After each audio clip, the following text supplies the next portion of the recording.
That's what I did. child. That's Everybody, what I did. everybody take a deep cleansing breath. Big inhale Right. in. Hold it and exhale audibly out of your mouth.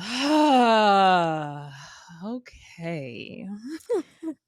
I really appreciate you offering your story for this episode. I think for a lot of people, just in life, not Mhm. people that are deeply in church or out of church. I think just people in life. Right. This is a very hard topic to discuss. And Absolutely. so thank you for modeling how we can talk about it and talk about it without shame and Yeah. without guilt, but Mhm. full of understanding and compassion. Um, so I want to start with, how was sex discussed in your house when you were a child? Child, we didn't really talk about sex, but I do remember one time when I was 8 years old, my mom giving me a teachable moment. So we were Mm. watching The Simpsons, as our family was wont to do, and I'm sitting cross-legged on this black and cream rug at home, and The Simpsons episode comes to an end. And so the screen darkens, the credits start to roll, but you can hear Homer and Marge making these kissing sounds. And so I was like, ew, that's gross. And my mom was like, what's gross? And I was like, they're about to do it. She was like, do it. What's it? And I was like, it.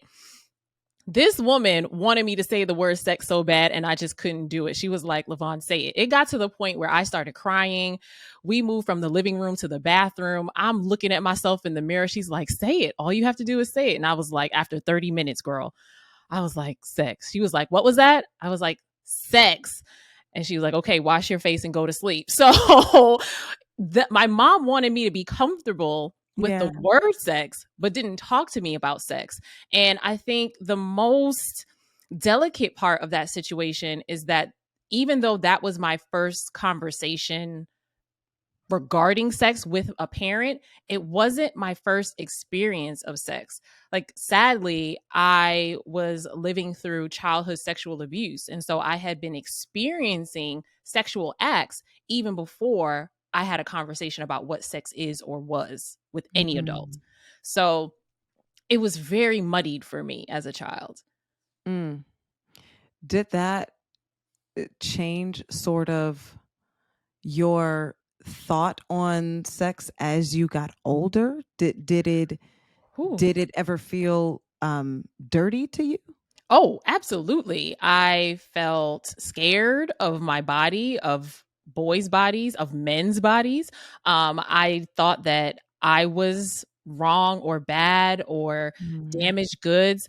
Like, it really did a number on me. And even the physical part, I remember being in a relationship, actually with the partner I testified about, where we had 2 abortions. He went to touch me lovingly on my thigh and I flinched, and he was Mm. kind of looked at me like, what happened? But it was, what I now know is PTSD, or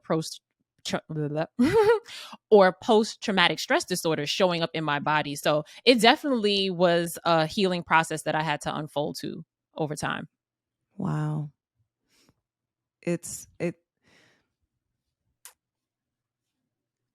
you you are remarkable, Mm, Lyvonne. But I think for me, as I hear you speak, even about the trauma, yeah. it's there is this sense of, you understand who you are regardless of what someone tried to do.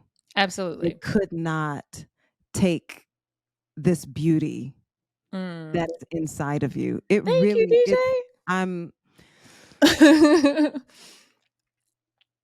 yeah, I you're remarkable. I want to know, because faith is a journey. It's a Yeah, process. sure is. It's a it's a sometimes take 10 steps forward and 5 steps back. Hmm.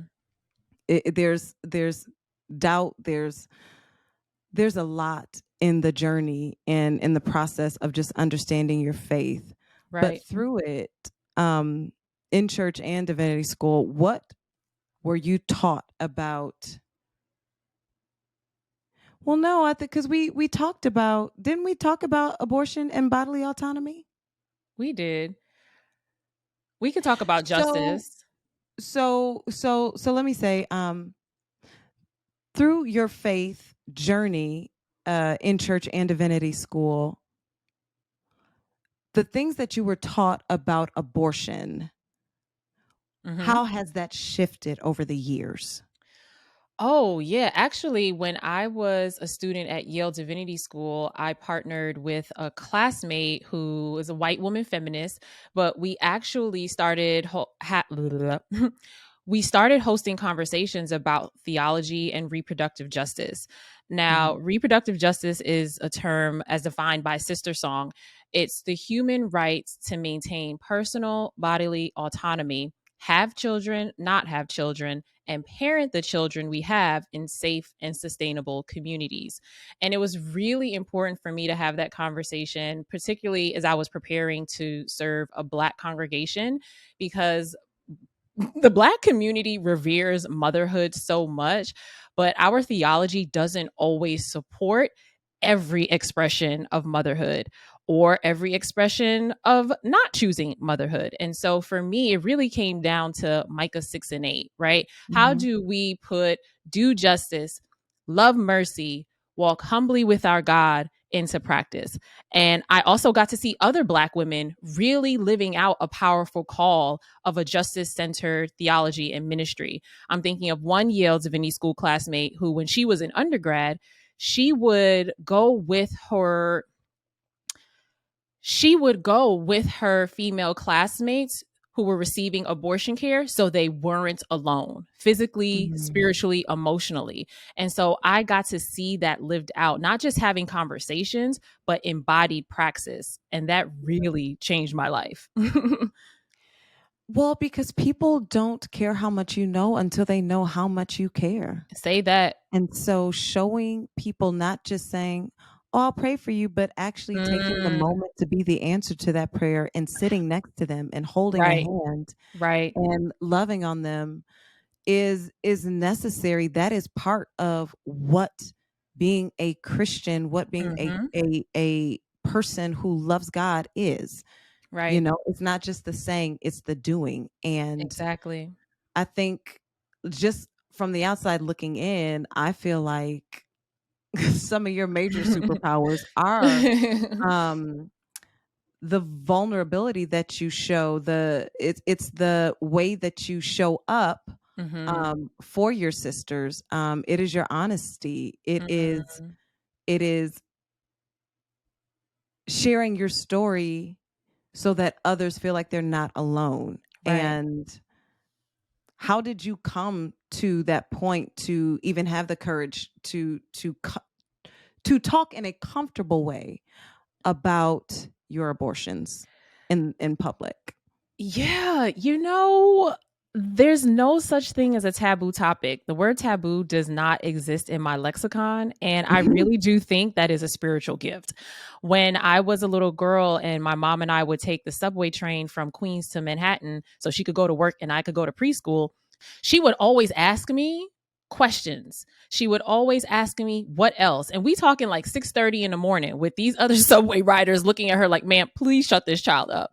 And so I feel like because she was raised in a Caribbean culture that said children are to be seen and not heard, she wanted the exact opposite for her children. And so I Mhm. was raised to run my mouth. I was raised with this empowerment to speak my truth. And over time, I saw where it wasn't welcome, but I started to push through that blockage. And then that allowed me to see how other people could receive my truth and how they felt seen. I've had women tell me, "You told my story better than I ever could."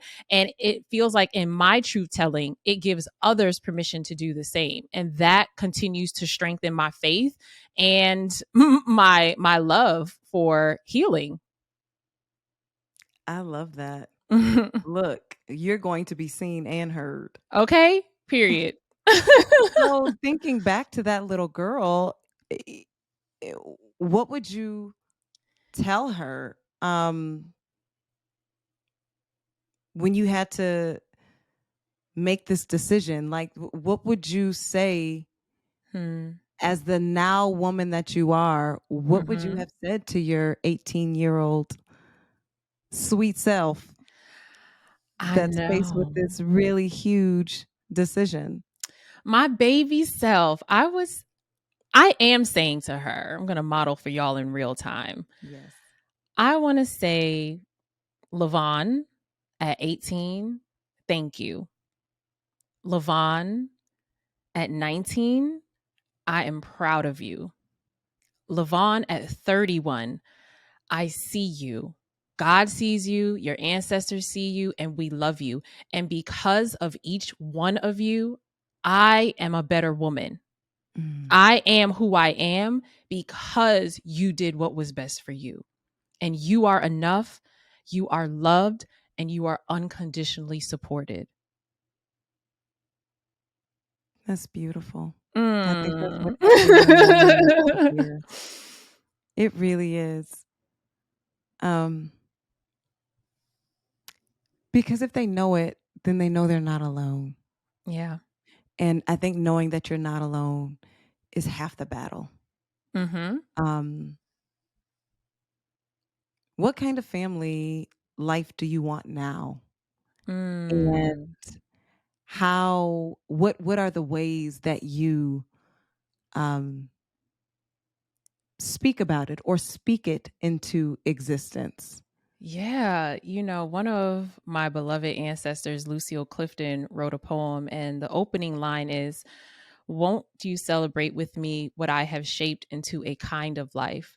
And so I think even though I don't have the stereotypical markers of a family life, I do have loved ones who are friends who've become family.